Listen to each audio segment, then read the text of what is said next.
Hello. Hello. Welcome to Session 2 of the Parenting Teenagers course. We hope you found Session 1 helpful. One of the things we mentioned was that our teenagers are living with lots of pressures, one of which is the exam culture today. So it's not surprising if they sometimes get it wrong. One of our sons, aged 12, was sitting a history exam. There were 15 questions and he had to pick 3 and write 3 essays. He failed to read the instructions properly and attempted to write 15 essays in an hour. He came out absolutely exhausted and mortified when he discovered what he'd done. I had to bite my tongue not to say, "How could you?" and to realise he needed lots of sympathy to cheer him up and encouragement that it wasn't the end of the world. In this session, we want to look at how we can meet our teenagers' deepest needs. We asked a number of parents of teenagers, what's the most important issue on your teenager's mind? Their replies ranged from exams, fitting in with their friends, parties, and boyfriends and girlfriends. These are all important concerns, but beneath these there is one fundamental question they're asking. Do you love me? Teenagers want to be loved for who they are, not for what they achieve. We all need confidence, and teenagers particularly need self-confidence, because through this time of transition, much of their questioning is around their identity. They're asking, who am I? They experience a lot of self-doubt and insecurity. Many teenagers feel awkward, unlovable, and often don't know how to act in social settings. We've already talked in Session 1 about the pressure they're experiencing to look good, to be cool, to be part of the in crowd. Sometimes they can feel very grown up, while at other times they feel like a young child again with big and sudden swings of emotion. All of this is why our teenagers need our support at an emotional level. The confidence they need comes from knowing they're deeply loved, accepted and valued for who they are, rather than for how clever, how sporty or how popular they are. This confidence is not a cockiness or an arrogance. It's a self-worth that comes from deep within, from a sense of being rooted. One 14-year-old boy said to us, "The main thing I like about my parents is that they accept me for who I am. They don't try to make me like my older sister." Parents will often say, "Of course we love our children." The key question to ask ourselves, however, is do our teenagers feel loved by us? Tom Marshall, a counsellor who's talked to hundreds of people about relationships, said this: "I've lost count of the number of those who have said to me, I suppose my parents loved me in their own way, but I never felt it." There are various ways to ensure our teenagers do feel loved. Because they tell me about it all the time. The little things are a great sign that, they love you and are interested when they pick up on, saying, "I like this," or something like that. Listening, devoting time to you, that's always a great indicator. You always tell me, don't you? Always gives me hugs and kisses and always tells me she loves me. And they put up with a lot of the stuff I do. So I can tell that they love me that much. If they didn't, I think after some of the stuff I do, I think they'd drop me right away. Well, my mum tells me every day. My dad works away, but he comes home and tells me whenever he's home. So I get told a lot. They don't want you to do some things. That means they love you, like they're looking after you, looking out for you. Well, they hug me often and, do these sweet little things and to me, and they fix some things in my room sometimes, especially Mum. It's as though every teenager has this emotional tank inside. When they feel loved, their tank is full. When they don't feel loved, it's empty. And their behaviour acts like a gauge. When the tank is full, their behaviour is better. When the tank is empty, their behaviour is worse. That's very clear in young children. When there's a lot of whining, tantrums, crying, snatching, pushing other children, being rude and so on, the chances are their emotional tank is low. And it's the same with teenagers, although the signs of an empty tank can be harder to read because some level of moodiness, pushing for independence and self-focus is normal. But if they're being constantly rude and aggressive towards us and taking out their frustration on siblings, or being very withdrawn and uncommunicative, or constantly angry, we need to ask ourselves, is their emotional tank in need of filling up? Children benefit from the sense of being loved because they see themselves as a lovable person. It's really as simple as that. And if you see yourself as a lovable person, then that affects all your relationships with other people, not only in childhood, but throughout the rest of your life. So if there's one thing a parent has to do, it's to give their child the sense that they are uniquely valued and uniquely important to their parents. When a teenager has that inner confidence that they're loved, they're better able to resist peer pressure, can make good choices for themselves, and are better equipped to make close relationships. An inner confidence helps them to trust and to give out to others. So, how can we help our teenagers feel loved? And how can we best give them that confidence and security? One of the most practical and helpful parenting books we've come across is called The 5 Love Languages of Teenagers. In it, Gary Chapman describes 5 different ways through which we can show love to our teenagers. One way is with our time, setting aside time to spend with them, focusing our attention exclusively on them. A second way we can love them is with our words, by saying things like, "You're really special. I noticed you're so kind to your brother. I enjoy being with you. I love you." A third way is with touch. A squeeze of the arm, a hug, a kiss, an arm around the shoulder, showing them affection by being demonstrative. A fourth way we can show love is with presents. Thoughtful gifts act as a tangible sign of our love.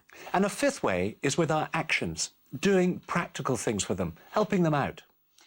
We use this concept on the marriage course because it's also powerful in adult relationships.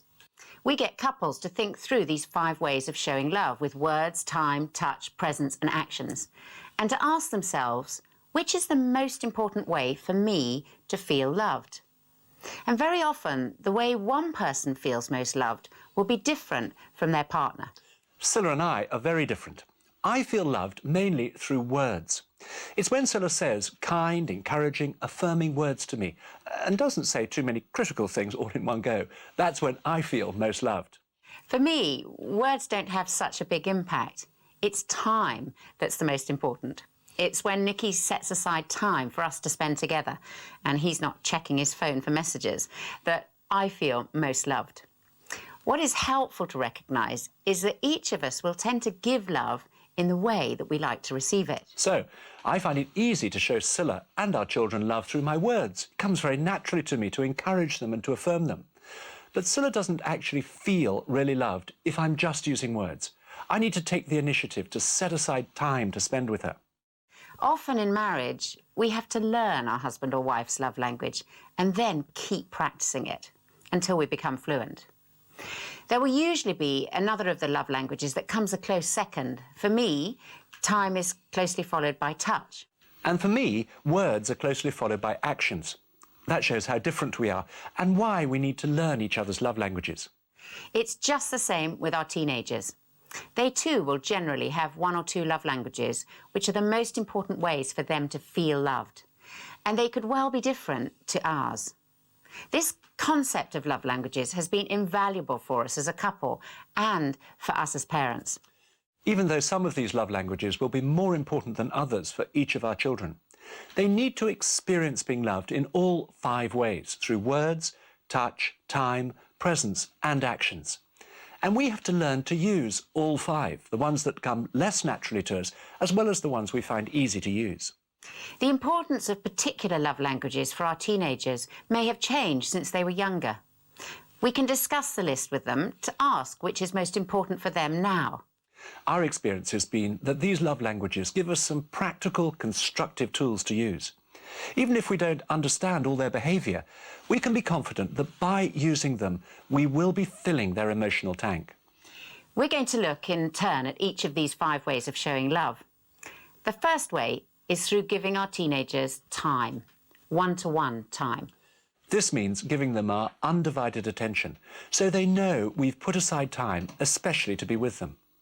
When we do that, it's a powerful communicator of love. For many teenagers, love is spelt T-I-M-E. As well, me and my dad, we're really alike, and I really like it when he'll just come to me, "Oh, Rhian, do you want to come to town with me? I'll treat you, I'll take you on a day out and we'll just talk and we'll just go shopping," or he'll just treat me, and it's just a really nice feeling.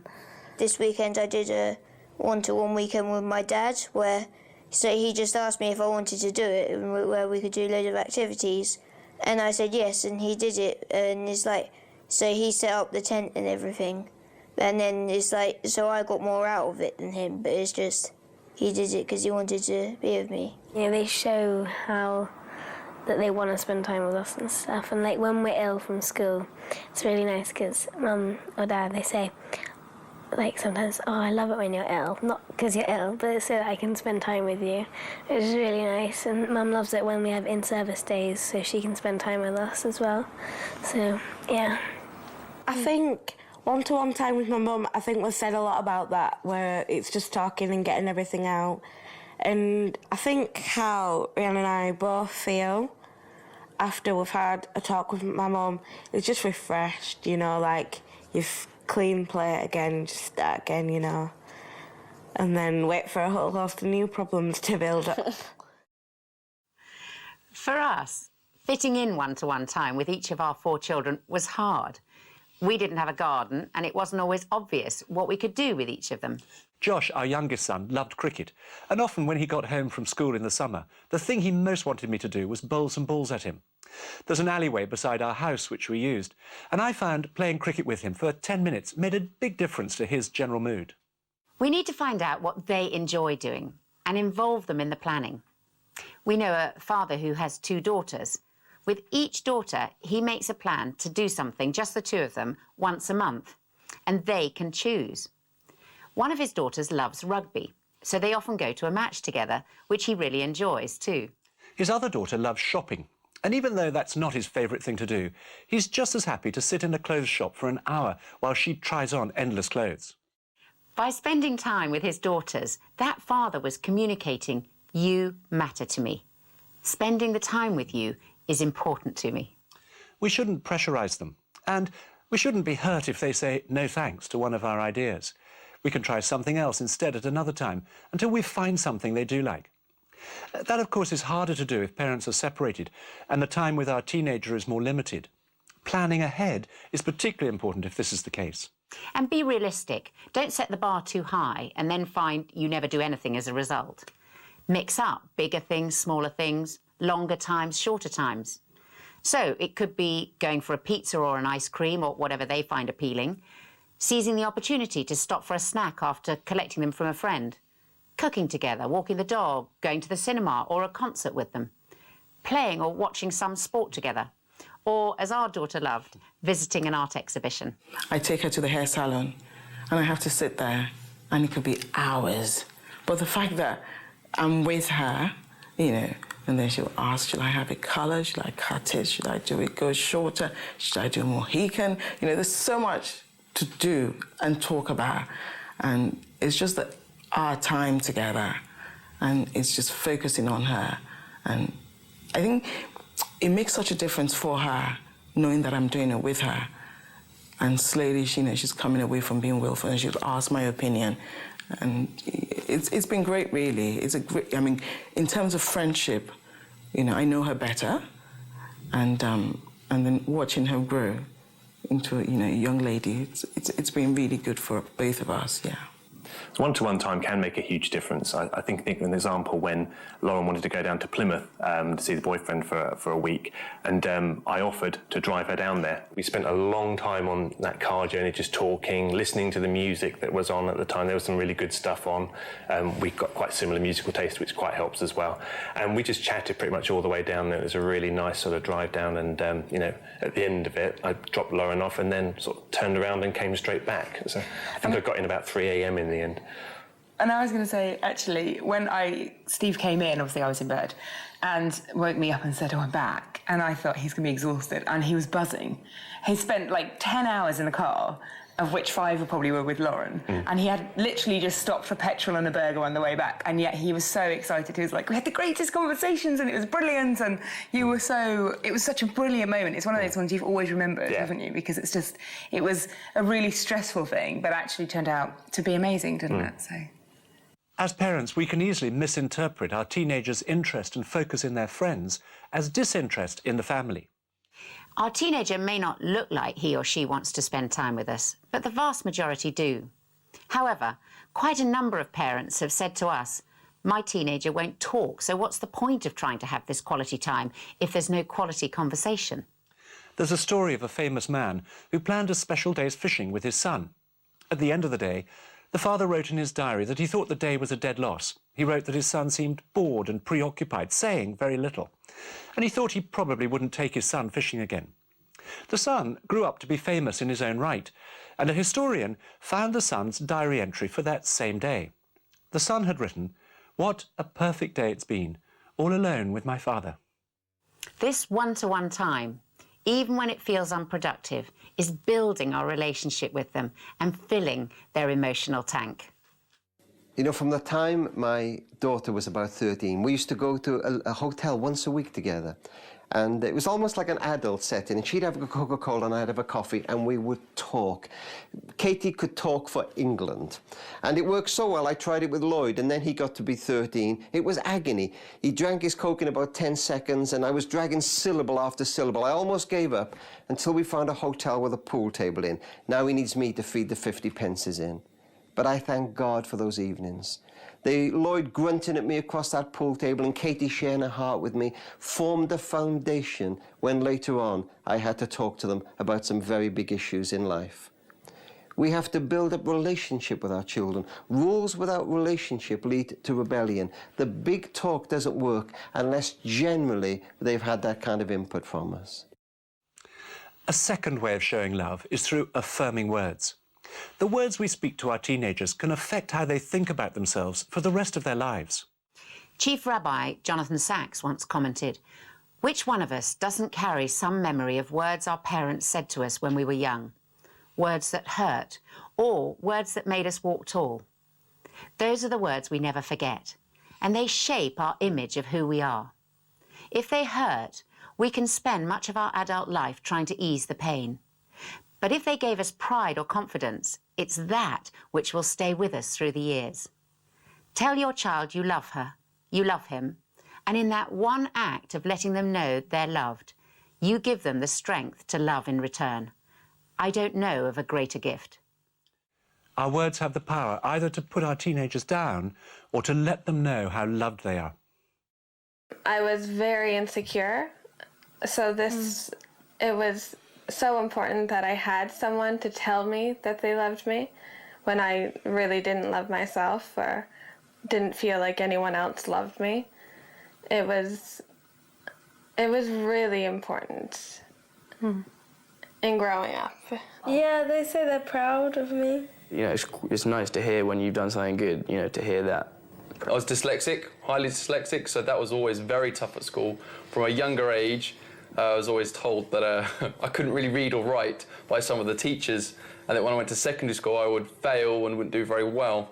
However, my parents always said the opposite and always encouraged me differently. Yeah, I'd say parents' encouraging words really do mean a lot. Like, I play football for my team and I'm a goalkeeper, so you can often be the scapegoat for if there's a mistake made. But if I've had a good game, then I always come off my pitch, and my dad, who's been watching, will always say, "Oh, you've had a really great game, Ali, well done." And he'll really encourage me. And even if I haven't had such a great game, he'll still highlight the areas that I can improve on and say that I highlight the areas that I did play well in and where I can improve on for next time. And really focusing on the positives rather than the negatives, which I think is really important. And although teenagers often don't make it like to show that they like encouragement, it's a good thing to do. It really does make a difference inside. Professor John Gottman, an expert on family relationships, says parents need to make 5 positive comments to their teenager for every 1 negative comment. If we have a child whose behaviour and attitudes we're struggling with, we can easily fall into a habit of negative and critical words.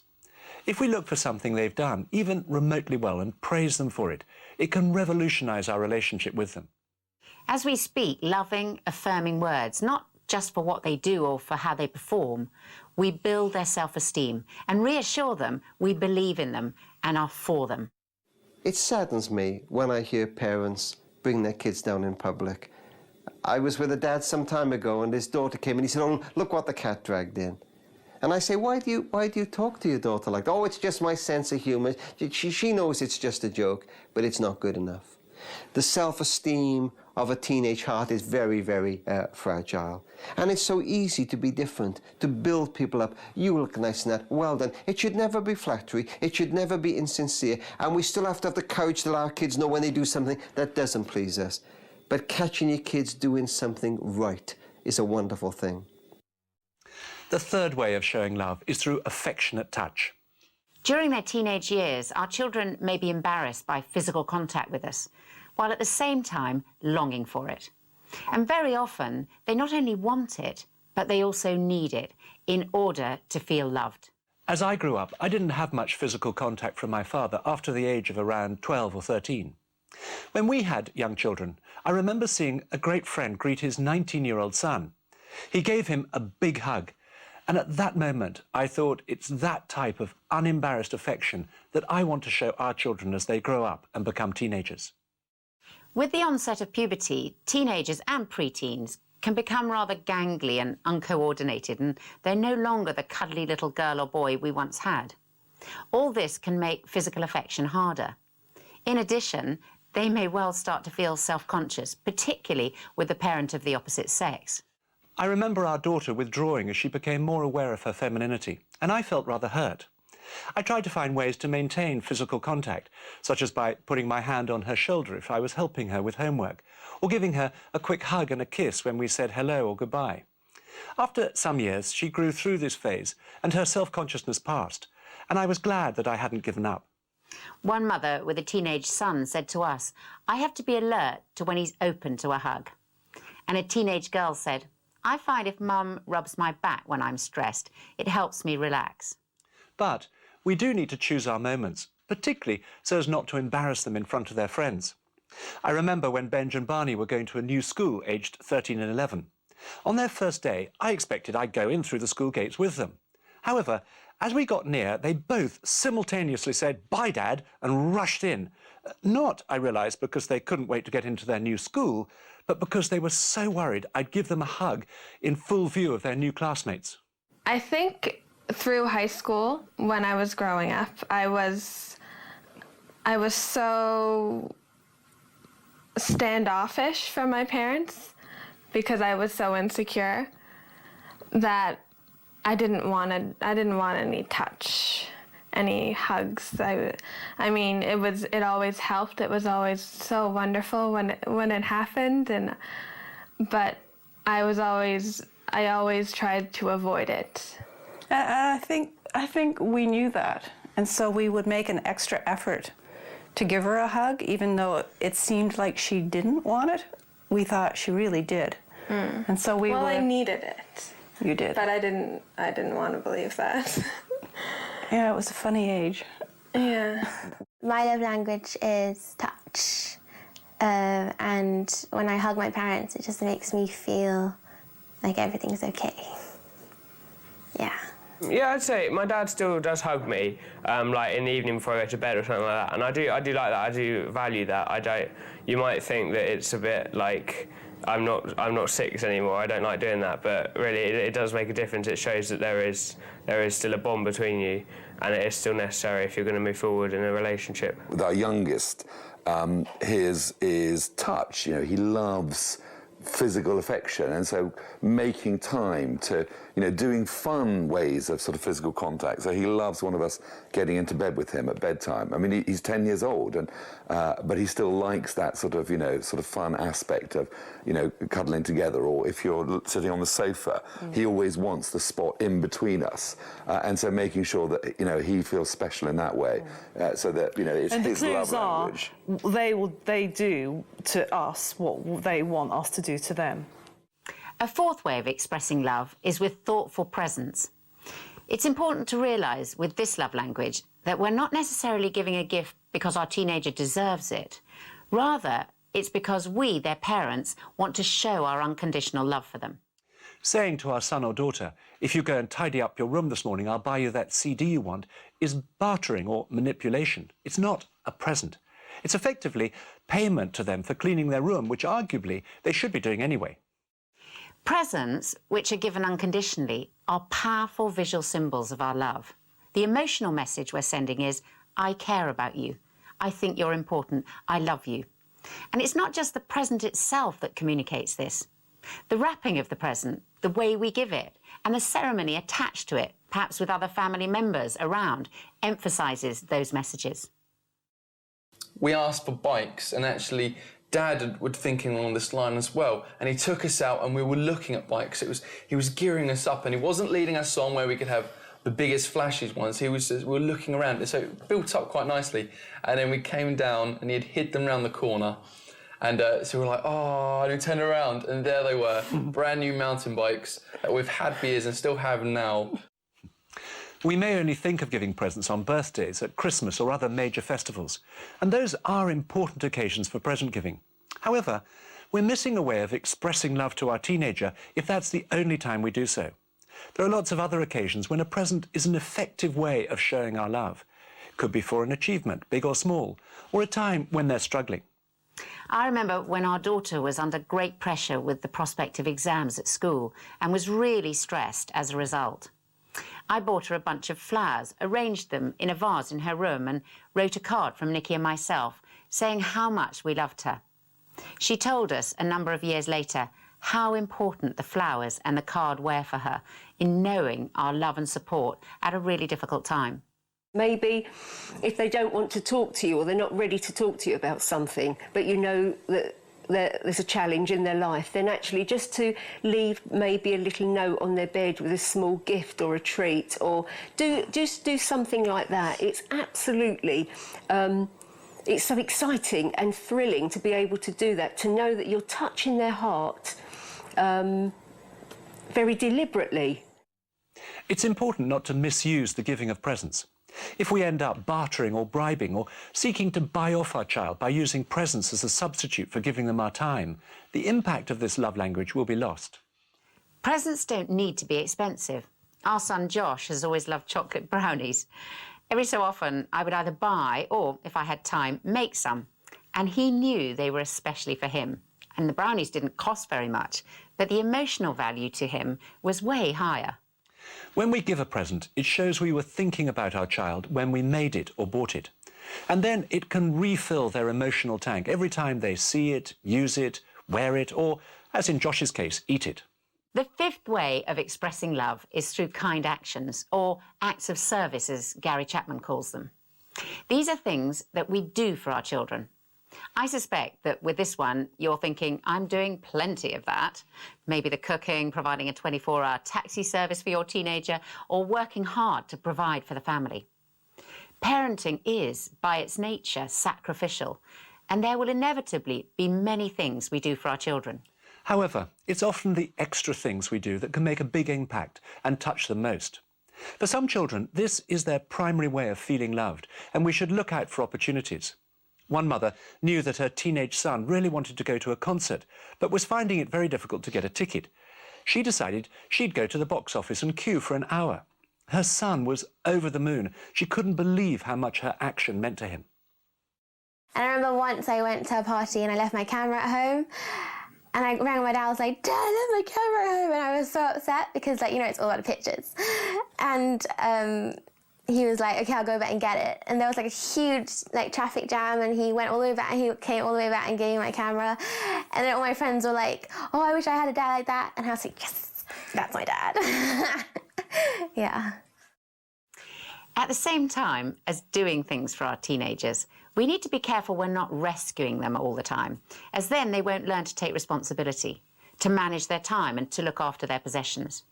And we'll be doing them a disservice if we do everything for them and don't involve them in helping around the house.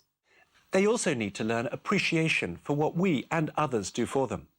We may need to remind them every day for 16 years to say thank you for lunch or tea or for doing their washing. But the message not to think that they have automatic rights to things or that the world owes them a living will gradually be going in. And most likely, they'll turn into grateful people. The last thing to say about kind actions is to do with our own attitude towards all the things we have to do as a parent. If we show we're resentful, our children will tend to feel guilty. But if they get a sense that we're doing it out of love, it'll help to fill up their emotional tank. Words, time, touch, presence, actions. That list has been so helpful to us. First, as a checklist. Are we loving our teenagers in all 5 ways? but also to ask which ones are the primary love languages for each of our children. That is, the ones that will speak most powerfully to them and make them feel deeply loved and good about themselves. When we've identified their primary love language and start using it deliberately, the other ones will also be beneficial. If we don't use their primary love language, the other ones won't make much difference to their sense of feeling loved. The concept of love languages has been very helpful to us, not only within our marriage, but also with our children.